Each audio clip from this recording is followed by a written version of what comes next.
Hello, everyone. I'm Emma Welch. This is a video series where the Art Plus Public team is going to bring you behind the scenes look at Canadian artists' practices. For this particular iteration, we're particularly interested in speaking with artists who have more collaborative practices within the art world.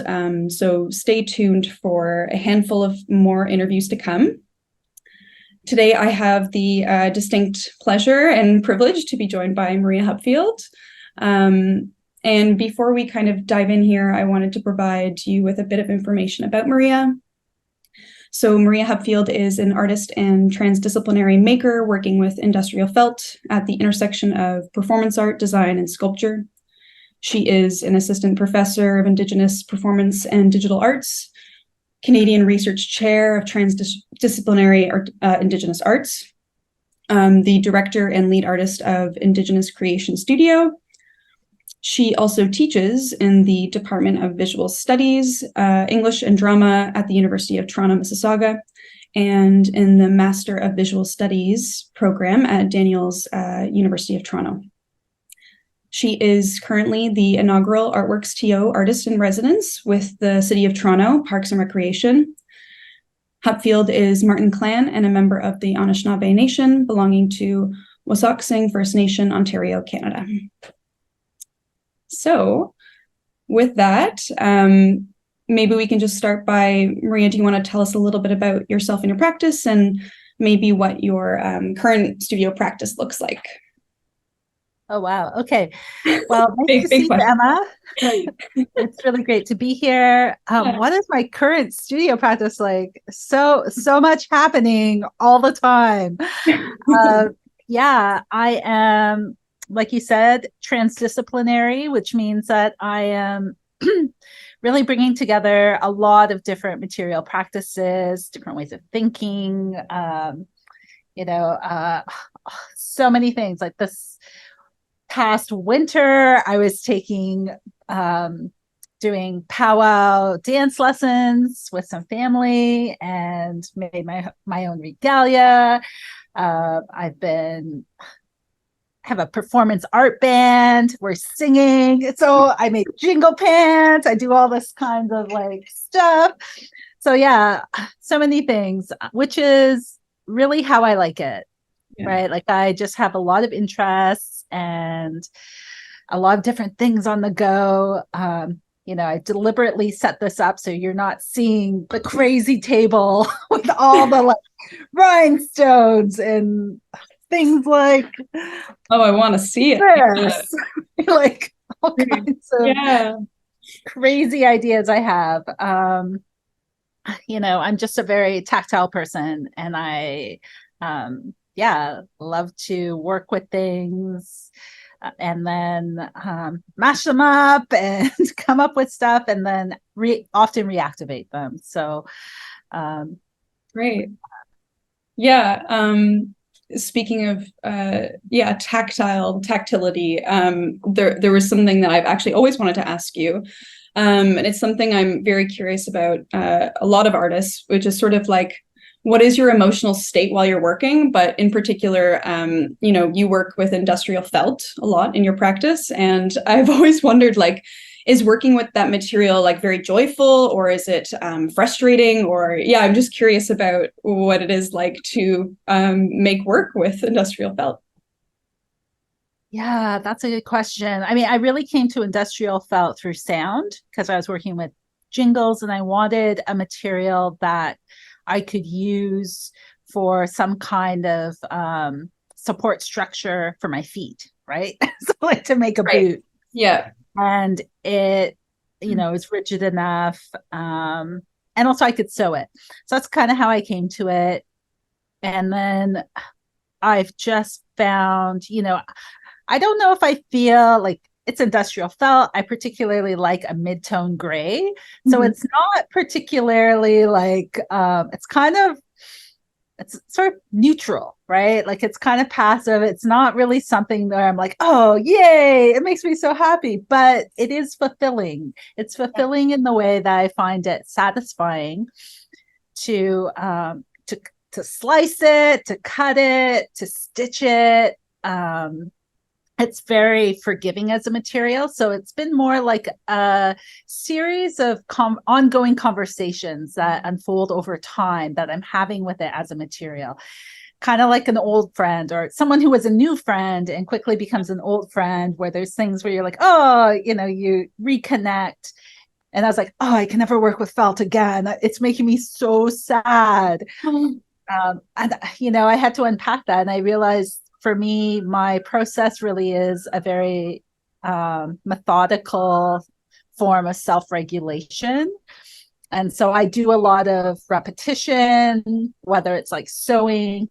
Oh, there goes that fire truck agrees with me. Crisis. But anyway, but yeah, so I just really get immersed in what I'm doing in the studio, and felt just keeps giving back. It's you're able to work with it sculpturally, so it comes in different densities. It can have very thin, or it could be very thick, very meaty. There's so many options around it. So I find I'm always returning to it. And perhaps now that I say it, I'm drawn to it because it provides me with a certain amount of stability, perhaps. Like, sorry. Yeah. I was just gonna say, like, there's something so nice about, for one, mastering a material process, but also like getting to know something like a material so intimately, like you're talking about it in relationship to like being an old friend or providing stability. Like it's so interesting to think about materials in that way.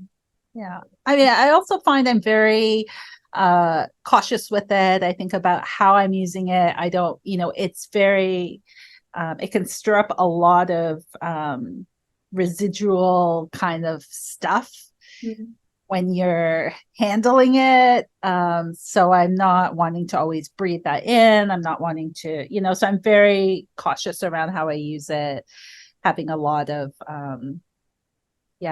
a lot of different practices I've developed around it. So it's definitely changed. So joy, maybe not joy, although the joy part of it probably, or the emotion part of it, the real kind of like gratification would be through the final art piece, that fulfillment, but then also in the reactivation or through the other ways I use it, whether it's performative photos or arranging it as a sculpture or in a performance where I'm reactivating it. So that's where another layer of meaning comes into it. And I often don't even know what that is until after. Like, hold on, I'll show you this one thing I'm working on. Like, have this, right? Like, oh, great. That can be worn. So I'm thinking about the body and how when it's on the neck, it's probably gonna hang out, so just these sparkly little rhinestones that look like water, or have a bit of shine. And do you have a machine? This will fit my head. It has been tested. I'm not going to put it on now. I'm saving it. But anyway, that's a little sneak peek. Spoiler. Stuff that I'm working on. So I'm always just trying different things and talking with different people to get their expertise around like good adhesives, safe fumes, longevity of things. All kinds of stuff. Maybe I'm curious to know, do you have any sort of like routine or rituals that you do in the studio? Like, what does a kind of day in the studio maybe look like for you? If there's anything that you first do when you enter, like I always like have a cup of tea or a pot of tea, and I do this sort of like routine that when I enter the studio. I don't know if you have anything like that. Yeah, good question. I mean, I feel like my, well, it varies. Yeah. So I don't have like Monday, Tuesday, Wednesday, I'm here 9 to 4. Like, it's not always like that. Sometimes it is, but because I'm kind of coming and going at different times, what I actually find I do is when I leave, I set it for the next time. So I kind of lay out what I'm going to be doing the next time. So when I come in, I can get right into it. Because there's otherwise there's so many things that can pull me in multiple directions. So I find I need to have things in place for the next day. So I do a lot of take a lot of notes. I have that kind of lined up, like to-do lists of these are the things I need to put at the top of my list. Having said that, we do have an espresso machine in our studio. I share it with my, as you know, Jason, my husband, and also a collaborator on other projects. So at some point he'll come and check on me and he'll be like, hey, is it too early yet? Or do you want an espresso? Well, that's a good studio mate. Yeah. very dear. So then I will, I don't always have an espresso, but sometimes I will. So. Nice. Keeps you going. Yeah. Maybe I find I do work well in the mornings. So I'm more I like natural daylight. Maybe it's because of the materials I work with, or I think somehow sound and light are a big part of what I'm thinking about in my work. And so I find, I really like to be here when it's daylight. Yeah. Maybe speaking of Jason too, Jason Lujan, who's your collaborator as Native Art Department International. Maybe do you actually want to speak a little bit about your collaborative practice together and how you met or how that came to be? Yeah, I'd love to. I mean, I have him at a disadvantage because I'm here, haha. Yeah, it's true. But okay, so you half of Native Art Department International. Yeah. So so you have me. And right now we're working on painting. So you can see, we've got some canvases and got my little like palettes and all kinds of piles of glue, or not glue, piles of paint. So it's, because we're a couple, we share a studio, we found in time that we made the deliberate choice to work on projects together, and in a way that it was counter to our individual practices. So it was about non-competition, mutual support, all these things that we're just like, imagine a world where art. And so that's what we've been doing. And it's really fun because we love art so much, and we care about each other so much. There's a lot of emotions, a lot of feelings, and we have to find when we work together a process through which we can divide the work and get through it. Fortunately, Jason's done a lot of management, like business management, so he's very organized. And for myself, I've worked collaboratively a lot in performance. I really like to work that way. So I find that I have my own system and structure that helps when you're working with others. Because as you know, when you're working with when you're working with yourself, you know what you want to do and it's all on you, right? Yeah. But when you're working with others, I'm like, oh yeah, I have to let them know what's up. What to expect. The extra level of communication. I was going to ask about that too, because I know that you don't just collaborate with Jason. I know that you have other collaborators, and Chris Mendoza, to name one that I'm familiar with. How do you manage those things in terms of communication and just that extra kind of workload to get those projects going? While balancing your own solo. Sure. I mean, so my dad's a boat builder, and one of the things he told me about boat building is something like 90% of boat building is sanding. And that stayed with me because it might even be higher, but anyway, let's say he said 90. So I think about that with art, that there's a high percentage of administration that we're also doing as artists, whether it's and it's happening more and more. People want us to like, oh, tell us, we're giving you a show. Oh, what do you want to call it? Oh, where do you want the work? Oh, what programming do you want? So it's just more and more labor on us, right? And then now the artist statement, like we're doing, you're right about it. Yeah. We're doing it all. Yeah. So, you need to be making quick decisions, but being confident about that. And for me, I suppose I like people. I like people. I mean, I'm more of an introvert, so I find that I do like having my own time, and then I focus when I'm working with people or around people. And someone recently told me that they could see I'm the type of person who brings people together.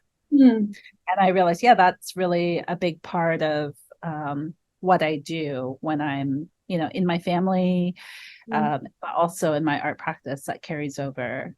Yeah, it's a way to grow and connect and get to know other people.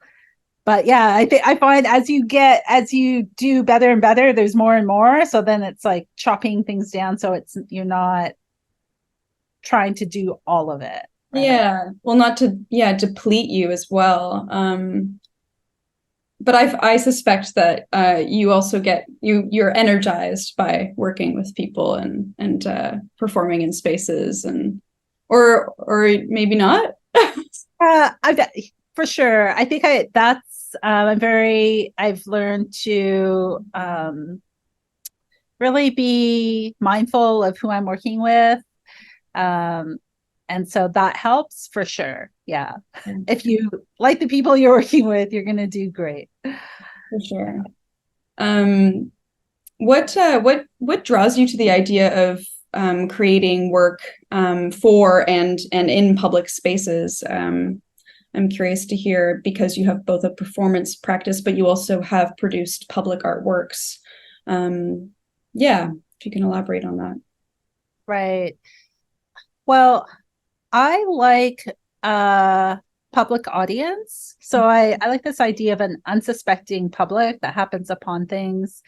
So perhaps in this tradition of like a step away from the elitism of art, that art is kind of, I guess in art history, it would be art for as a part of the everyday, right?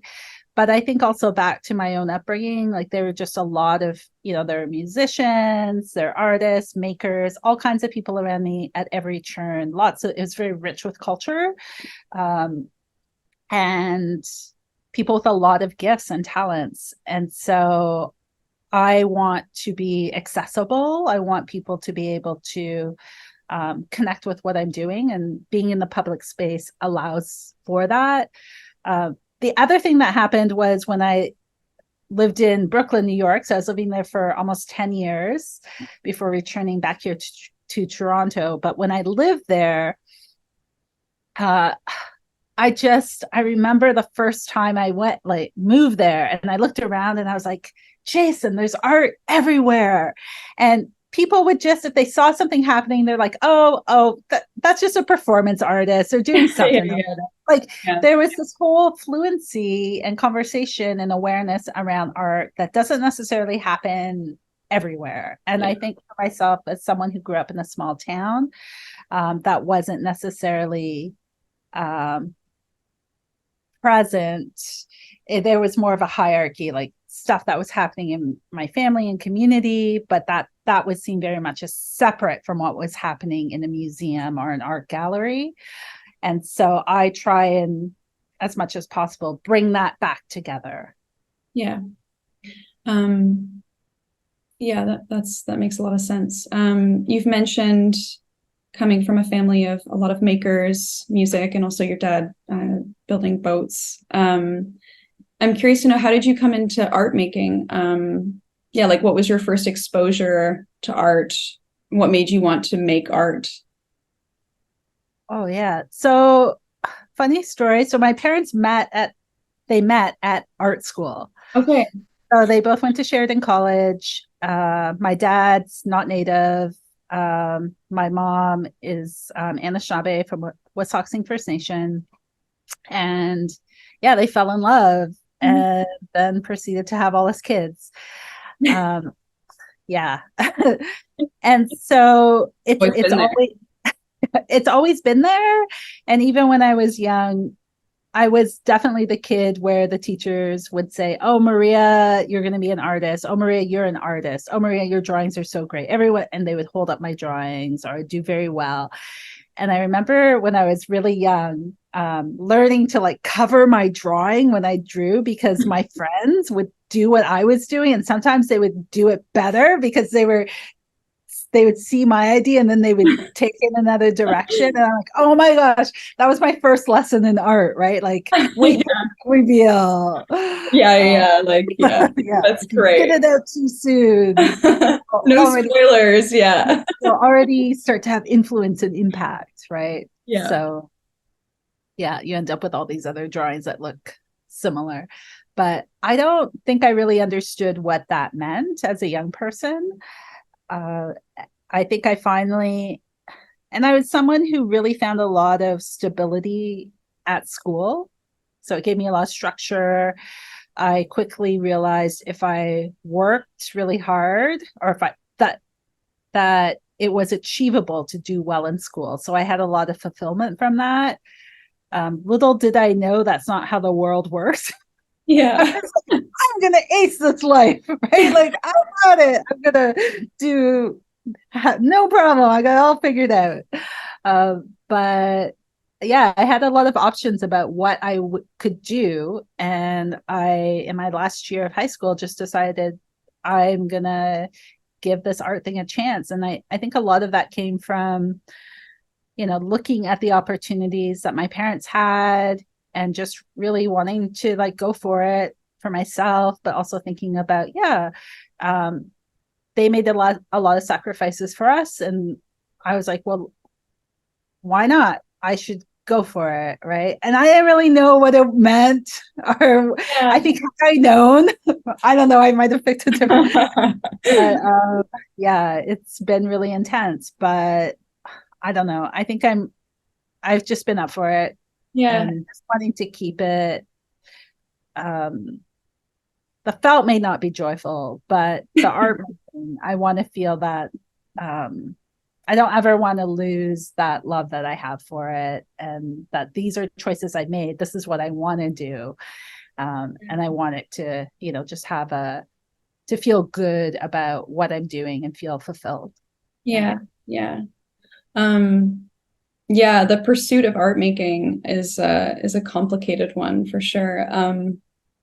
Like what do you feel right now like what keeps you motivated, or like what keeps you driven and keeps you wanting to go to the studio every day? Or do you ever get moments where you're like, not wanting to go?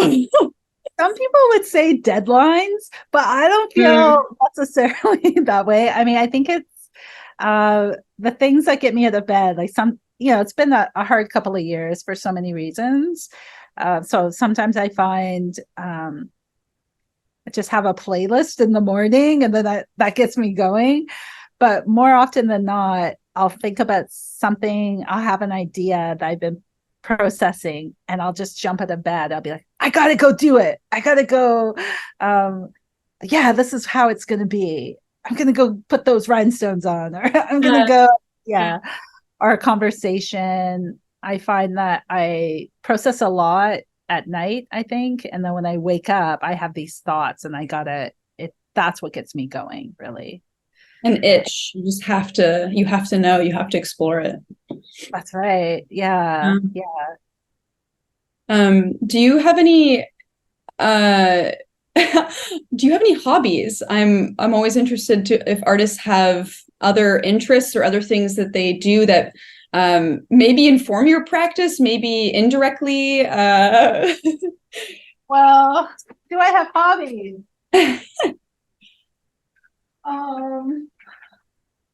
I do I mean, I love doing all kinds of things. So during the pandemic, I was like, I'm not making art. I'm going to make doll furniture. So Yeah. So I like many things. I've noticed that. Yeah.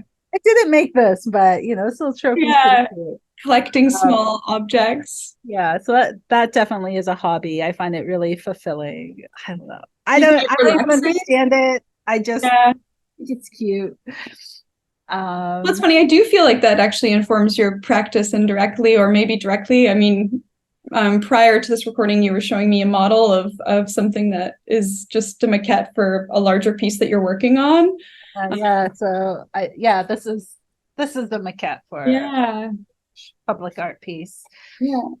Um just letting it glue. So yeah, there are it's maybe not such a stretch, but Yeah. yeah, I love to cook, but I try and keep that a bit of a secret because then I have to cook for everyone. Like Yeah. that's the kind of family I come from. Just like always cooking and cleaning. I don't. We'll cut this out of the recording. I'll just cut it. So I do get a lot of joy out of the small pleasures in life, like food and all of that stuff. Yeah. Plants, pets. Yeah. Um, uh, I read somewhere that there's a concept of indigeneity as mobile within your work, which seems to be a very powerful idea within your practice. I'm wondering if you can elaborate on this, how you interpret and embody this mobility within your projects. Yeah. Well, so the poet Natalie Diaz talks about instead of migration, she uses a term, or she said instead of mobility, she says migration. So this idea and I like that thought of rather than wandering aimlessly, that you're moving deliberately with intention, you're following seasons, you're following cycles, you're maintaining balance. So I like that idea of migration, returning to points of departure, completing circuits. But I would also say this idea of like a movement in my work is more about not being fixed, not being like, it's about being alive, right? If you're, I remember talking to my doctor, and my doctor said, oh yeah, the reason kids are so healthy is they're always moving. So if you keep moving, it's, you're going to be active and alive. Like that's part of the youth, right? Yeah. And I feel that way too, like having some movement, that things don't settle. It is good to be still, but also, you can, in that migration idea, that you do kind of continue to return with intent, but also that things aren't frozen or fixed or dead, or all those things that there's a lot of baggage for within colonial history, that some cultures are allowed to have freedom and mobility and other cultures are not. They must only be this one thing, right? And it must always be that, and they're not allowed to have anything else. So yeah, in that way, I'm like, yeah, let's move. We can move too. Yeah. We have ideas. Yeah.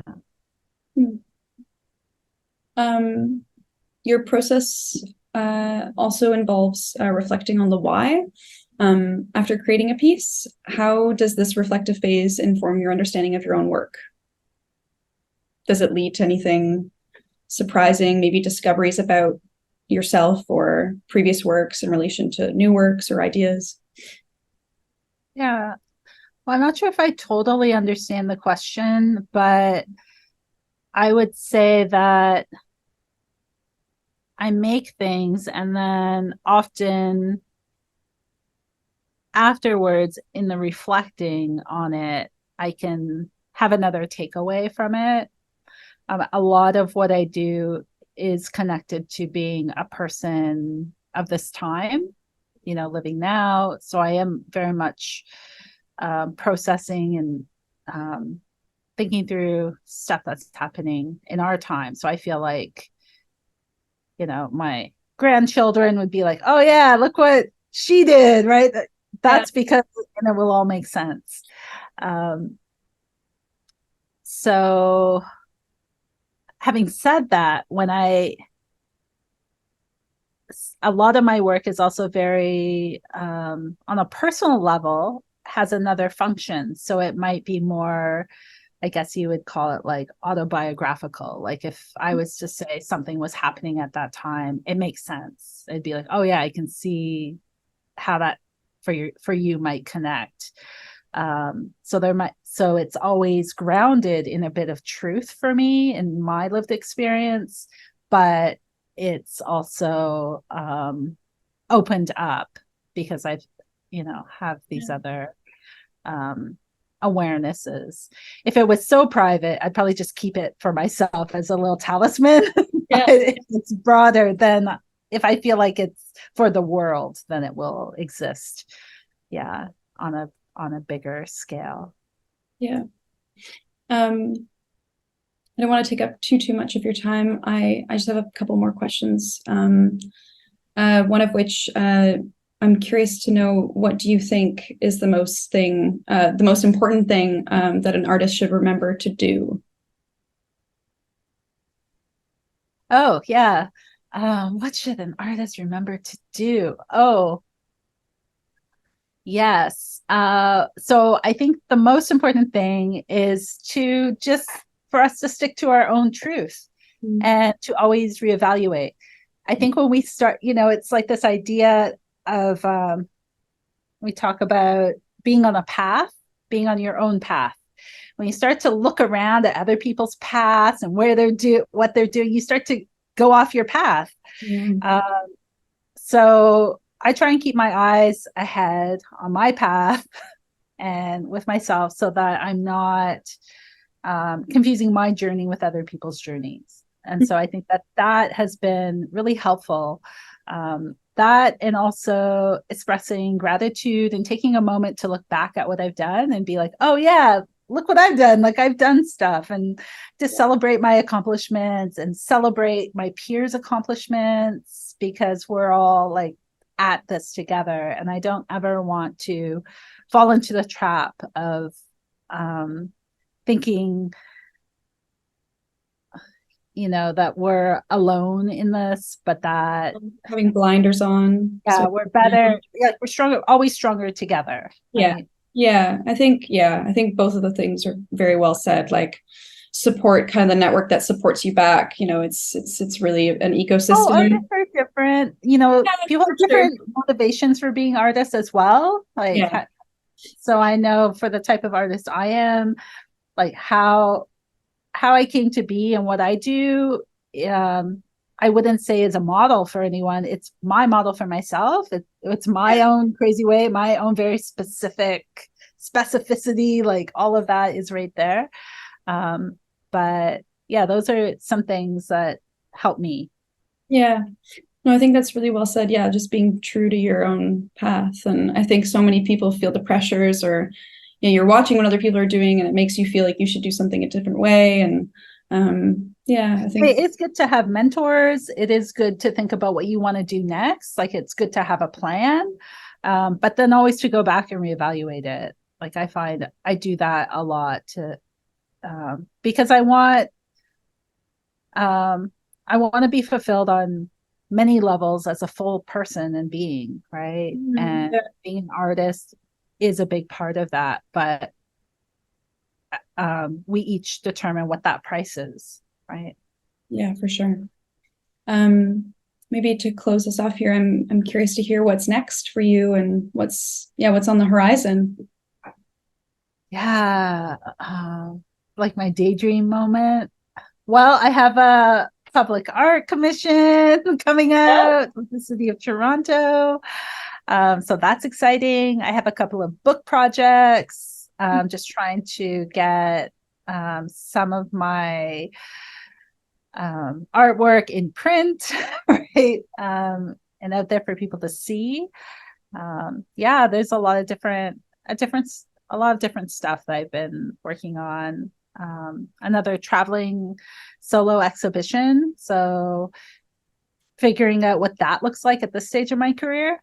So yeah, stay tuned. Wonderful. Yeah, to our audience. Yeah, we'll have to be sure to add those links to the video. Really appreciate your time today, Maria. It's been a joy talking to you. Thank you, Emma. Thanks.